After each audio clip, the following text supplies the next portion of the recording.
ہم آج سے 100 سال پہلے ایمان کی مضبوطی کو دیکھا کرتے تھے. آج کل ایمان بدل گیا ہے.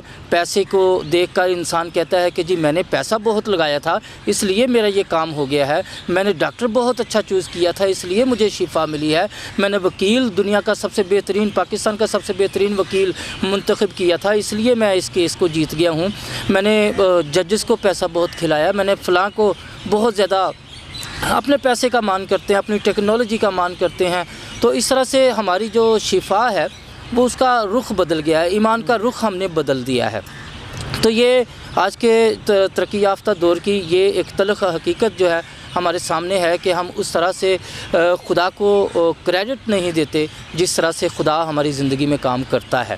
خدا ہماری زندگی میں کام کرتا ہے لیکن ہم اس کو ایکسیپٹ کرنے کو تیار نہیں ہے کہ یہ شفا خدا کی طرف سے آئی ہے. یہ کیس ہم خدا کے جو مخفی ہاتھ ہے اس کے وسیلہ سے ہم جیتے ہیں, اور یہ جو بھی ہماری زندگی میں معجزہ ہوا ہے یہ خدا کی طرف سے ہوا ہے. تو یہ ہماری زندگی کی ایک تلخ حقیقت ہے آج کے ترقی یافتہ دور کی. جہاں تک بہت زیادہ ایمانداروں کا تعلق ہے, ایسے بھی لوگ موجود ہیں جو واقعی یہ سمجھتے ہیں کہ ہماری زندگی میں خدا نے کام کیا ہے, ہماری زندگی میں شفا حاصل کرنے میں خدا کا بہت بڑا ہاتھ رہا ہے, خدا کے مخفی ہاتھ نے ہمیں بچایا ہے. اور وہ اس بات کی جگہ جگہ جا کر کلیسیاؤں میں بہت بڑے کراؤڈ کے سامنے اس بات کی شہادت بھی دیتے ہیں, گواہی بھی دیتے ہیں کہ ان کی زندگی میں خدا نے کام کیا ہے. اور شفا کا جو تعلق ہے وہ ہم یہ سمجھتے ہیں کہ صرف جسمانی شفا ہم حاصل کر لیتے ہیں تو اس کی ہی گواہی دینی بنتی ہے.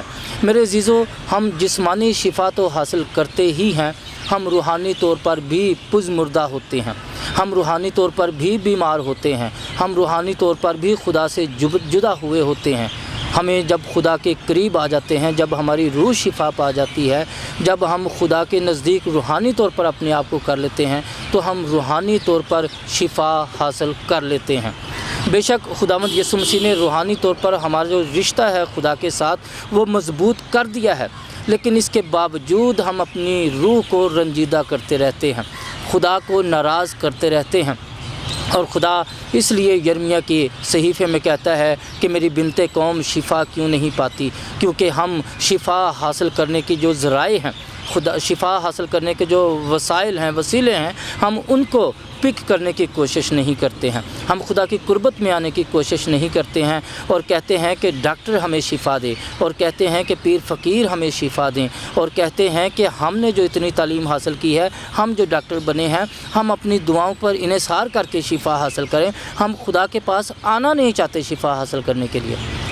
یہی وجہ ہے کہ آج بھی بنت قوم شفا نہیں پاتی. ایک اور بات, اکثر ہم کہتے ہیں کہ پادری صاحب ڈاکٹروں کے پیچھے دوڑ کے تے اسی تھک گئے ہیں, ہن تے شفا نہیں ملتی. میرے عزیزو, یہ میں ایک بڑی راز کی بات بتاتا ہوں. آپ کی زندگی میں خدا نے ایک وقت مقرر کیا ہوتا ہے, اور وہ وقت مقرر بڑا خاص ہوتا ہے. جنم کا اندھا جو ہے وہ جنم سے اندھا تھا, وہ جوان ہو گیا لیکن ابھی تک اندھا تھا. اس کو کوئی امید نہیں تھی کہ اس کی زندگی میں کوئی اس کی آنکھیں کھولنے والا آئے گا, وہ نا امید ہو چکا تھا. لیکن وقت مقررہ پر اس کی زندگی میں یسوع مسیح کے نام کو جلال ملنا تھا, اس کی زندگی میں ایک بڑی گواہی آنی تھی, اور وہ وقت مقررہ پر شفا پا گیا. ہم وقت کا انتظار نہیں کرتے ہیں, تھک جاتے ہیں, اپنے ایمان کو ڈاواڈول کر کے ختم کر لیتے ہیں, اور وہ جو شفا کا وقت مقرر ہوا ہوتا ہے ہماری زندگی میں, ایک قدرت کے کام کا جو وقت ہماری زندگی میں مقرر ہوا ہوتا ہے, ہم اس سے دور ہو جاتے ہیں. خدا کے جو منصوبے ہوتے ہیں ان کو رد کر دیتے ہیں, اور ان منصوبوں کو رد کر کے ہم اپنی شفا کو جو ہے دور ہو جاتے ہیں اپنی شفا سے. جی پاسٹر عمران صاحب. جی بالکل, آپ نے بہت اچھی باتیں کی, تو شکر گزاری کرتے ہیں اس بات کے لیے. تو بات یسوع مسیح کے معجزات پر ہے کہ یسوع مسیح نے کس طرح معجزات کیے, اس کی قدرت کس طرح جاری تھی. جنم کے اندر کی بات ہو رہی تھی تو آپ دیکھیں کہ بڑی شکر گزاری کرتے ہیں خدا کی کہ اس کے اندر سے قدرت جاری تھی. 12 برس کے دیکھیں تو 12 برس کی عورت نے بھی شفا پائی. کس طرح شفا پائی؟ اس کو چھو لینے سے. جس کو وہ چھو لیتا وہ شفا پا لیتا, اور جو اس کو چھو لیتا وہ بھی شفا پا لیتا. تو کہنے کا مطلب یہ ہے کہ یسوع مسیح کی قدرت جو ہے وہ اس وقت بھی جاری تھی اور اس کے نام سے قدرت آج بھی جاری ہے۔ ہاللیلویہ۔ تو جی ناظرین، یہ تھا آج ہمارا شفا کے اوپر بات کرنا۔ اگلے پروگرام میں نیکسٹ ہم آپ سے ضرور بات کریں گے۔ تو خداوند آپ سب کو برکت دے۔ اتنے میں تھوڑی سی میں واک کرتا ہوں، آپ پروگرام کو وائنڈ اپ کریں۔ جی جی بالکل۔ ہاللیلویہ۔ جی ہم پروگرام کا اختتام کرتے ہیں اور کہیں لوکیشن پر آپ کے ساتھ ہم ملیں گے۔ خداوند کے نام کو جلا۔ ہاللیلویہ۔ God bless.